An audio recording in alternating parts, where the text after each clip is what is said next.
Welcome to tonight's HBCU Sports Edition of the Klown Podcast. I'm Scott Burks. Hello. Please check me out at www.theklowntimes.net. You may or may not see it with the glare on the screen yet. There it is. And speaking of which, you can get the merch at KeplerPress.com. I have hats, t-shirts, sweatshirts, hoodies, mouse pads. I got ahead of myself there. But anyway, just go to KeplerPress.com, search for the Klown Time Sports. You find all the gear there as well. Also, last but not least, please see the like, comment, share, and subscribe. I've got over 600 subscribers on YouTube now, so yay me. Again, I celebrate the small victories. I'm pushing the 700, trying to get my way to 1,000 at least so I can get this bad boy monetized.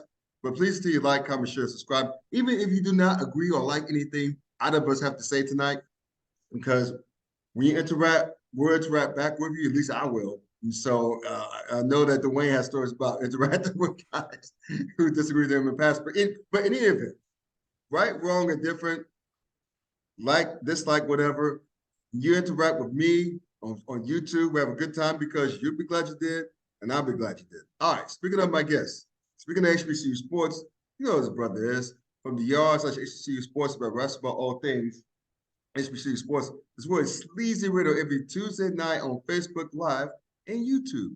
And last but not least, is great work on HeroSports.com, writes about all things FCS athletics as they pertain to HBCU sports. Dwayne Nash is back in the house. How you doing, sir? Man, Scott, I'm doing wonderful. How about yourself? I am doing good.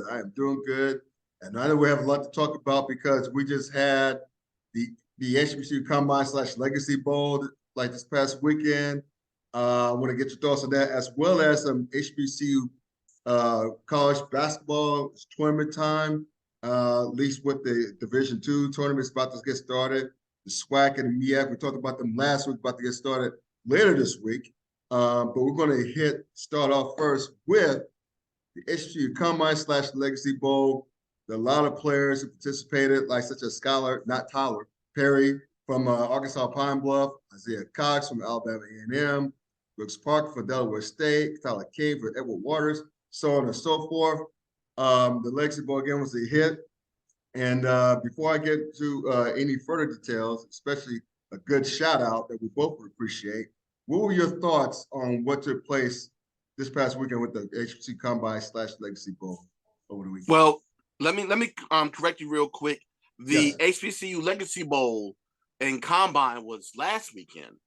Oh, my bad. The final weekend in the in February. Okay, But gotcha. This past weekend was the NFL Combine. Yes. And there were 2 HBCU participants in the NFL Combine. The edge rusher Isaiah Landon, former Buck Buchanan Award winner from Florida A&M, and the offensive lineman Mark Evans II out of Arkansas Pine Bluff.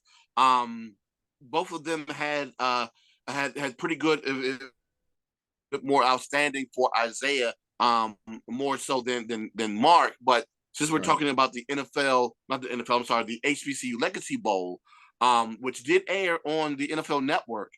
Yep. Last Saturday, well, not this past Saturday, but the Saturday prior. It was more of a defensive battle. The game ended with a final score of 10-3. Mm-hmm. As you probably guess, especially if you watch a lot of these collegiate all-star games, there's not a lot of continuity between the quarterbacks and the wideouts, so the passing yards aren't necessarily a ton. And then, of course, they're trying to get everybody work.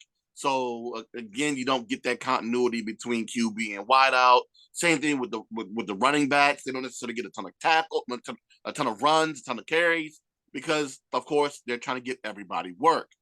But like I said before, it was most definitely a defensive showcase this past weekend.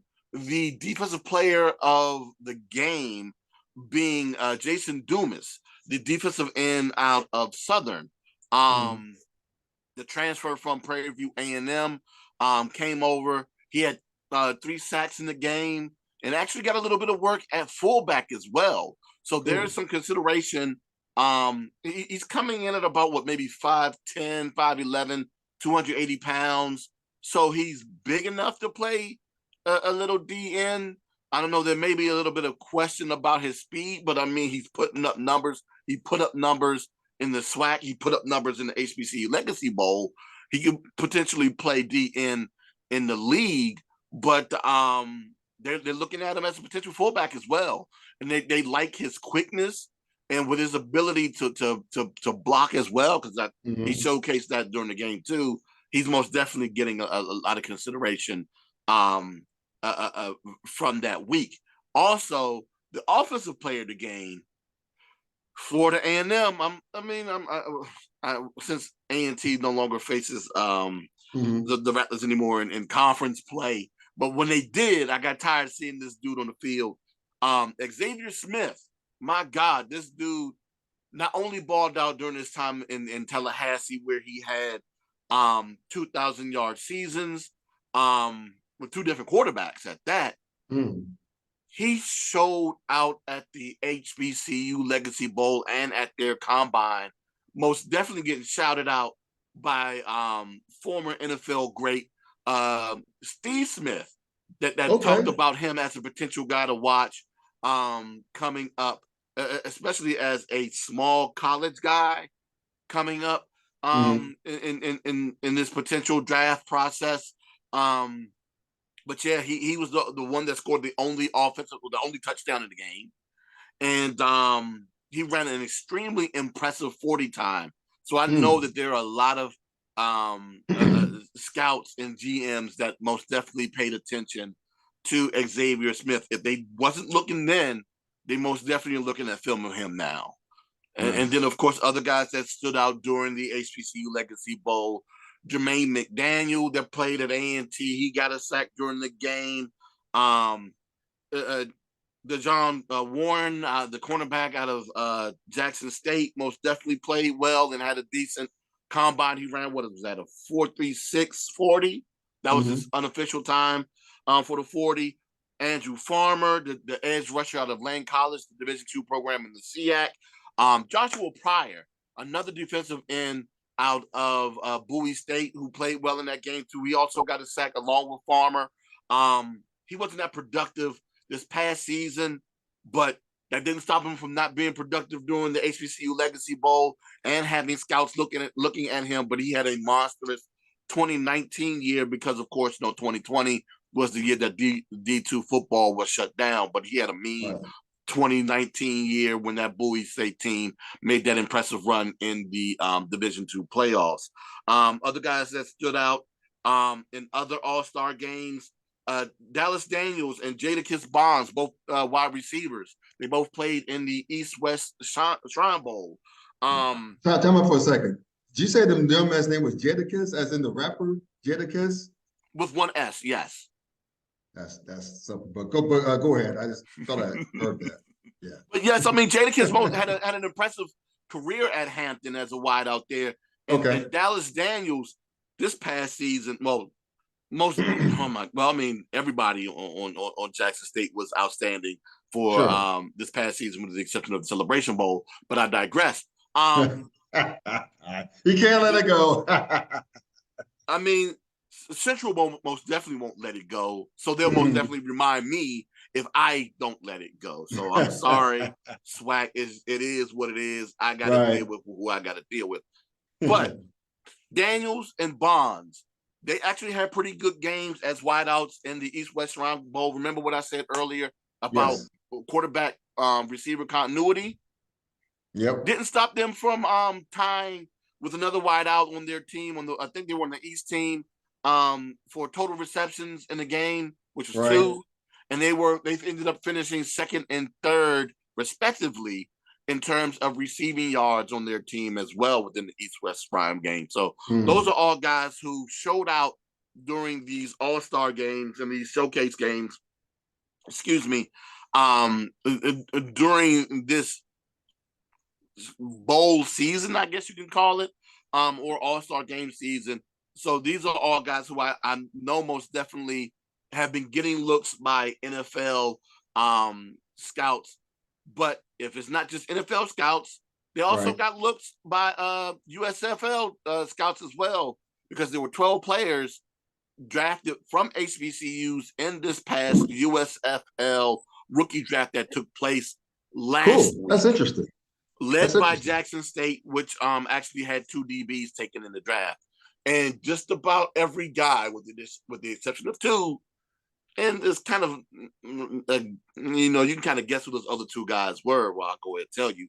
Isaiah Land and Mark Evans. Everyone else participated in the HBCU Legacy Bowl. So they will most definitely all be getting an opportunity to at least try out for a USFL team if they don't end up on an NFL team this spring.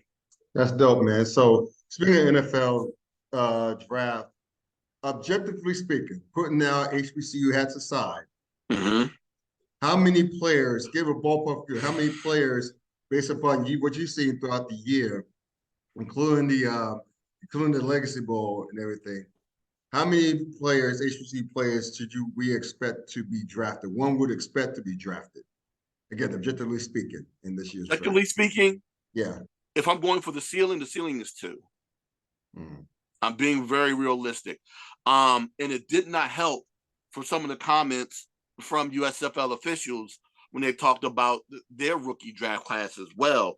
One quote from Daryl Johnson, yes, that Daryl Johnson, the Moose. Johnson, okay. Yes, who is the executive vice president of football operations over there at the USFL, where he literally said, our focus is on the back end when he's talking about, when he talked about the rookie class that they just drafted for the USFL, he basically said our focus is the back end of the NFL draft potential, meaning basically the 6th and 7th rounds, and guys who will potentially end up being undrafted free agents. Says our GMs and scouts were at the college all-star games. They understand the athlete and that they were looking for, so that it makes the challenge. Well, that kind of took away the challenge part in terms of what guys they should or shouldn't take in their draft, because they didn't want to end up taking a guy who they felt as though would end up going rounds 5 or higher.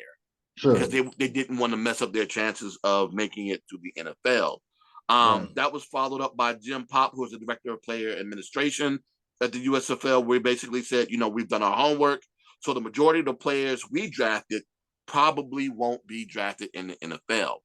The reason why I bring that up, the 2 guys who worked out at the NFL Combine, Isaiah Land and Mark Evans, were both drafted in the USFL draft. But to their benefit, they were both drafted in late rounds. I believe that their draft went up to 8 rounds. Both guys were drafted rounds 5 or later. Okay. So, those were guys that were talents that were ended up being taken later. But, there's still guys that, they see as potentially not making an NFL roster as a draft pick. It's not to say that they won't make a roster, period. But there is basically saying that their chances of being drafted are kind of slim. So that's why I said that the ceiling at best is probably 2. Because Isaiah Land, he was a baller last year. So that's why I was a little bit, that surprised me a little bit. But then again, it is what it is, right? Yeah. I mean, he had a wonderful combine. Yeah. He ran, what was it, like a 4.69? What was that? Where is it at here? A 4.62, I'm sorry. He ran a 4.62, 13th fastest for edge rushers there, for D linemen there at the combine. He had outstanding vertical and broad jumps, which are both top 10 in terms of his position class. But, he's still 230. He's 234 right now. Okay. 238. I'm sorry, 238. He gained about 10 to 15 pounds since the regular season for him. So he's most definitely trying to bulk up so that, he could be looked at more as an edge rusher. But at 230, it's still a little light for a true edge rusher in the NFL. Well, didn't that remind you of Jason Taylor? Because wasn't he kind of light? I know he was. He's a Hall of Famer, but because most definitely. Yeah. Yeah, he was like about 250, 260. Maybe. But towards the end of his career, he most definitely was around that size because of course he was older then. But God, I'm like I said, I'm just intrigued to see what his path is like, because being that light and Yeah. probably having to continuously pack on pounds, um, will speak volumes on what NFL teams think of him, whether or not they draft him or not. If Yeah. they don't draft him, my guess is because they believe he might be a little bit too light, and they'll end up picking him up as an undrafted free agent. Mhm. Um, so that's most definitely something to keep an eye out for. But of course, Teron Armstead, the Pro Bowl offensive tackle that's currently with the Miami Dolphins, was most Mhm. definitely speaking up for Mark Evans, his fellow Golden Lion. Mm. Um, pushing to do whatever he could to make sure, or whatever he can to make sure that he can potentially make his way into the league. But they most definitely are projecting Evans to be an interior offensive lineman on the next level. Yeah. Yeah. Yeah. Well, I got this to say regarding the Legacy Bowl. You mentioned it was a defensive struggle, which one would, to your point, would suggest because Mm-hmm. we did because you're getting everybody work, which Yeah. means that it's not time to build chemistry on the field and whatnot because everyone's trying to get their work in, right? Um, I like to point out to those who may use that as a negative against the Legacy Bowl, just Mm-hmm. because. Take a look at the East West Shrine Bowl. Everyone who watched that, that's with all the mostly Power Fives and Group of Fives, Mm-hmm. right? How about it was not only was a turnover fest, but the game was a 12-3 kicking battle.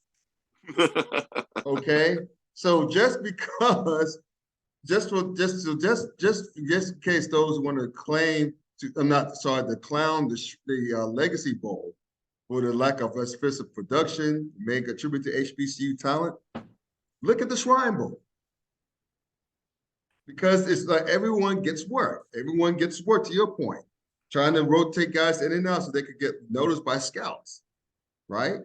Mm-hmm. So that's why it's the lack of continuity that's typical of these college collegiate all-star games. So just in case anyone out there has anything smart to say about smart alecky to say about HBCU, the Legacy Bowl, take a look at the Shrine Bowl. You're welcome. And I want to give a quick shout out, and I know you got stories about this guy, to Scott Pioli, right? The former general manager for the Kansas City Chiefs, came from the Bill Belichick tree, personnel tree, not the coaching tree, but personnel tree. In terms of personal evaluations and whatnot, he has really been in deep on looking for and promoting HBCU talent for the NFL level, for the NFL Network as well. Because I didn't realize how deep it was. Yeah, I know you told me stories about him. That, just looking him up about, and he's done a great job of promoting, as well as the NFL Network as well, in conjunction with the Legacy Bowl, because it broadcasts the Legacy Bowl as well. So I want to give a shout out to Scott Pioli for being active in the HBCU world in terms of mining the talent and promoting the talent, and the NFL Network for putting on the Legacy Bowl as well. Yeah, but to your point about the game itself, I will say this: going into the game, Yeah. The defensive talent was stacked. Yes. I'm going to be real. They were bereft of talent on the offensive side of the ball, especially at the quarterback spot. Sure. They Skylar Perry had a good year. The year that they made that run to the SWAC championship game. Jalen Fowler from A&T. They said that he had conversations with front office guys from the Chiefs and from the Patriots. But Mm-hmm. my God, like I said, the guys that I named, especially on the defensive side of the ball that made plays, it was like I said, Warren, Farmer, McDaniel, Dumas. They were just stacked, and Yeah. there was not much that they were going to be capable of doing against the defensive players on both sides of the for both teams. So yeah, it just happens to be that type of anomaly this year. But yeah, to your point about Scott Pioli, he has most definitely been doing a wonderful job, not just promoting HBCU players to to get more looks by NFL scouts and NFL GMs, but he's most definitely been promoting HBCUs, um, on the coaching staffs, um, and also students that work at HBCUs within their athletics department to have opportunities to get exposure, to have opportunities to work elsewhere, primarily the NFL, if that is a dream of theirs. You know, his foundation, his Pioli Foundation, created by his family, they most definitely donate money. They've made it so that other NFL players have come to the HBCU Legacy Bowl and to that combine, and during that week down in New Orleans to talk to the players, and just have an opportunity to have some sort of connection with these guys so they can have an understanding of what it is they need to do in order to prep themselves so they can make it to the next level. And the fact that Scott Pioli is that involved with everything that's going on, it's a tip of the cap to him. And I most definitely applaud everything that he's doing from his perspective to make sure to do whatever he can to promote HBCUs. I applaud him. Yeah, most definitely. I mean, shout out to Scott Pioli. Again, I know you were a former Patriot. He was a former Patriot, but he's been doing a hell of a job promoting these kids at HBCUs. You mentioned how you watched Puerto Rico about that. So props to Scott Pioli. You're a man. You are a man for that, man. For real, for real.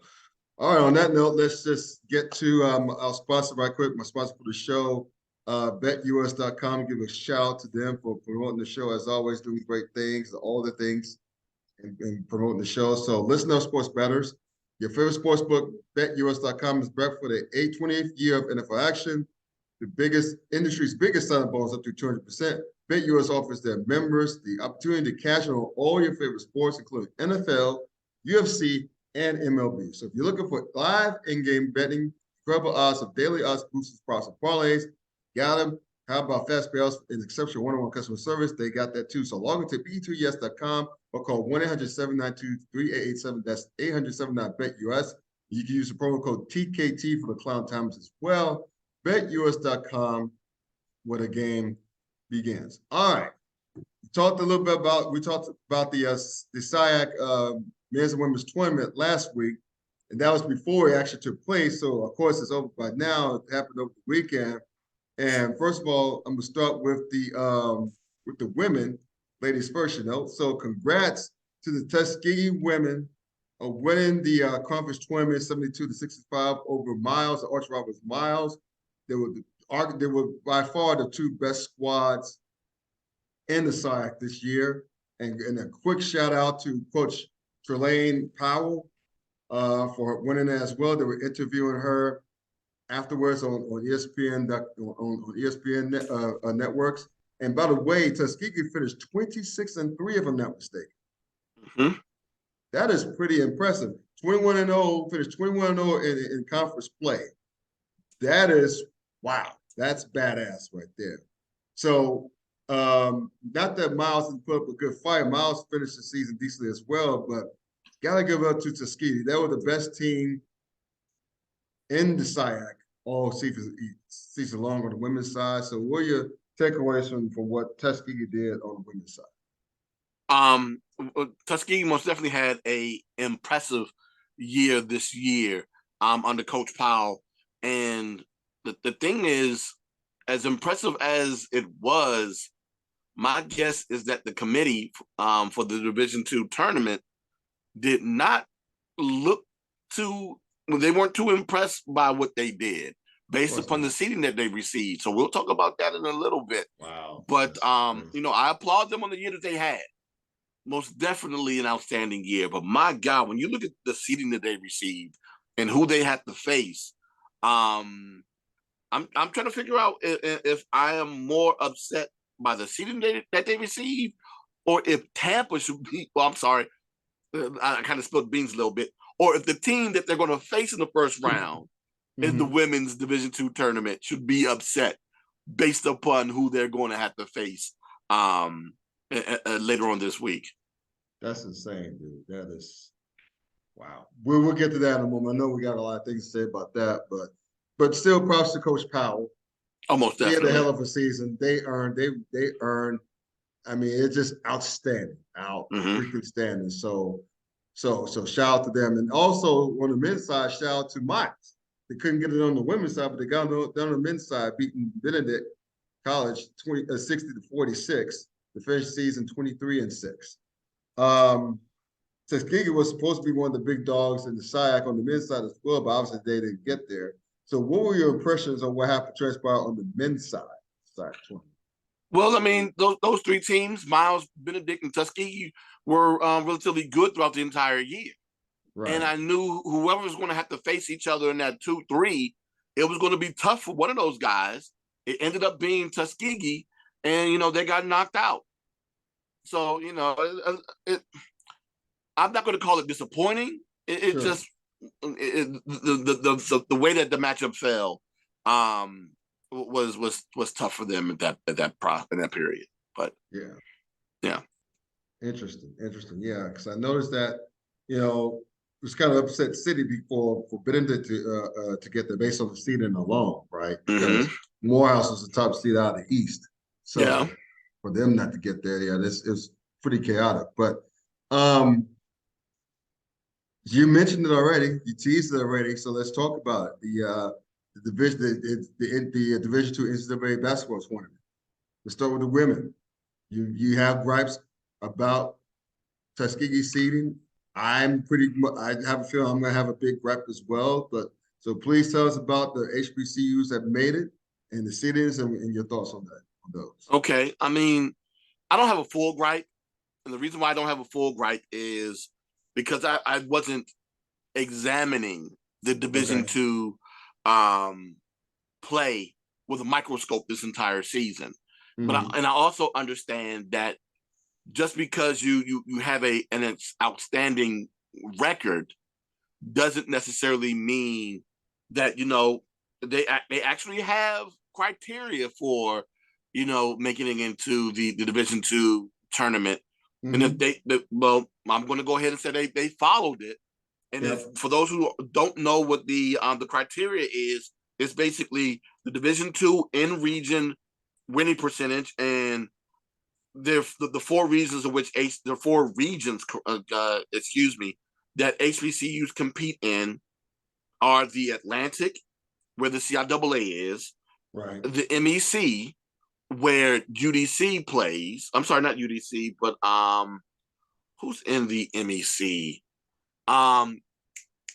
West Virginia State is in the MEC. Okay. Then you have the Central, where the MIAA lies. That's where Lincoln of Missouri plays. The East Conference, where the ECC is, that's where UDC plays. And then the South region, where the SIAC is. So with that, they look at your in-region winning percentage, your overall Division II win percentage, your strength of schedule against D2 programs, head-to-head wins and losses against D2 programs, results against common D2 opponents, in-region RPI, performance indicator, and record against ranked teams. So going by that resume or by that criteria, that's how they allegedly came up with their seeding. Now, to your point with the women's side, like I said before, touched on it earlier. Like you said, Tuskegee had 26 total wins this year. Yeah, they're coming in as an 8 seed, and again, they're 8. They do 8 regions with 8 teams. Oh my God, they were last seed. And they were the final, the bottom seed in their region. Jesus. As a regular season division winner and tournament winner. They came in as the 8 seed, but they're playing against a 30-win Tampa team in the number 1 seed there in the Atlantic. So, like again, you can say Tuskegee might have gotten the shaft, or you can say that Tampa might be in a world of hurt. So, there's some people who are looking for this to be a very interesting matchup based upon those who have watched Tuskegee all season long. The other 2 programs from HBCUs to make it into the women's tournament. Elizabeth City State, Okay. also coming into, I'm sorry, excuse me, Tuskegee's not in the Atlantic, they're in the South. Okay, yeah. That's Elizabeth City State that's coming in as the 8th seed in the Atlantic, facing number 1 seed Glenville State. And also in the Atlantic, you have West Virginia State, the Lady Yellow Jackets, that'll be facing the number 4 seed Shippensburg. So if somehow, some way, the Vikings of Elizabeth City State can upset the number 1 seed Glenville State, and West Virginia State can upset, and I'm doing that as in air quotes because they're a lower seed at the number 5. Right, if they can upset Shippensburg, we'll get an HBCU meetup with Elizabeth City State and West Virginia State in the second round. Now, you already know answer this question, but and I probably already know answer this question. Maybe rhetorical on my end, I should say. But does the NCAA disrespect the HBCU just like that? I mean, I know you mentioned the strength of schedules and all that, but is it kind of something to fail that not many schools you think want to play HBCUs out of conference, especially doing home and homes situations? I doubt that that's the case on the Division II level. Yeah, because it's more of an even playing field on the Division II. Right. And it's not necessarily a situation where they're afraid to play one another. Right. Unless it's just someone who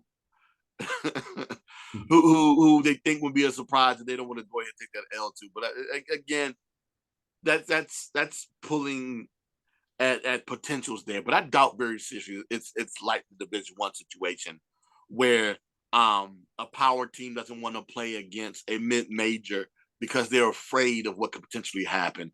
Right. No, I don't see that as being the case on the D2 level. But again, for someone who can speak on the D2 criteria in the selection process a lot better than I could, they may have their gripes, but right now all I can do is shrug my shoulders and say, I guess. Because it is interesting that a 26-win conference winner, both regular season and tournament, comes in as an 8 seed. Where can the people find your good work online, bud? They can find me at the Yard HBCU on all social media platforms. I've already sent out the links to the tournament selection process for the Division II, both men and women's. So you can also see the 4 HBCU programs on the men's side that got selected, being, of course, Winston-Salem State, West Virginia Virginia Union, I'm sorry, Tuskegee, and Miles on the men's side. And then, of course, also releasing the brackets for the upcoming MEAC and SWAC tournaments as they get ready for their conference tournament play within the next couple of days. I'm glad you mentioned something about the men's side in the NCAA tournament, because I totally forgot to mention that. So thank you for bailing me out on that, because I'm thinking, wait a minute, I forgot about the men. But thank you for doing that. Shout out to you for that.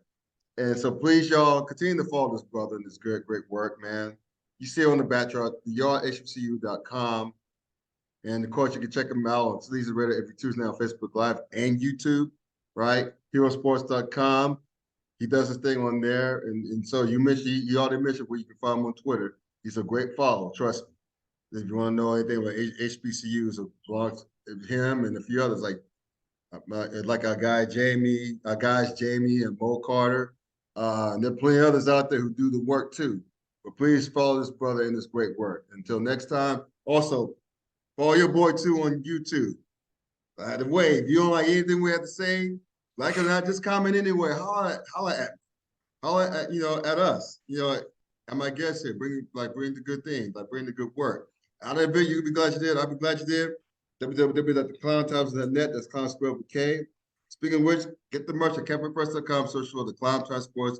All the links to what I got going on, what my guests got going on, be on YouTube underneath the description. Until next time, Take care. Have a great rest of the week. If I'll holler at y'all, peace out.